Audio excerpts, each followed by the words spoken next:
ಇವತ್ತು ಕೆಲವೊಂದು ಮಹಾನ್ ಶ್ರೀಮಂತರುಗಳು ಏನ್ ಮಾಡ್ತಾ ಇದ್ದಾರೆ ಅಂದ್ರೆ, ನಾವು ಹೋಗಿ ಮಾರ್ಸಲ್ಲೋ ಇಲ್ಲ ಒಂದು ಚಂದ್ರಗ್ರಹದಲ್ಲೋ ಮನುಷ್ಯನು ವಾಸ ಮಾಡುವುದಕ್ಕೆ ಯೋಗ್ಯವಾದಂತಹ ಸ್ಥಳವನ್ನು ನಿರ್ಮಿಸಬೇಕು ಎನ್ನುವಂತ ಒಂದು ಏರ್ಪಾಟನ್ನ ಮಾಡ್ತಾ ಇದ್ದಾರೆ. ಆದ್ರೆ ಯಾವತ್ತಿಗೂ ಕೂಡ ವಿಜ್ಞಾನದ ಕೈಗೆ ಅದು ಎಟಕದಂತ ಒಂದು ಸಂಗತಿ, ಅದು ಯಾವತ್ತಿಗೂ ಕೂಡ ಸಾಧ್ಯವಾಗದೇ ಇರುವಂತ ಒಂದು ಸಂಗತಿ.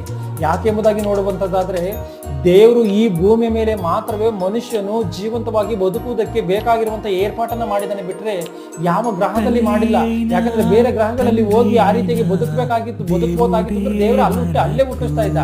ಯಾಕೆ ಭೂಮಿ ಮೇಲೆ ಹುಟ್ಟಿಸಿದ್ದಾನೆ ಅಂದ್ರೆ ಬೇರೆ ಯಾವ ಗ್ರಹದಲ್ಲೂ ಕೂಡ ಮನುಷ್ಯನು ಜೀವಂತವಾಗಿ ಇರುವುದಕ್ಕೆ ಅವಕಾಶಗಳಿಲ್ಲ.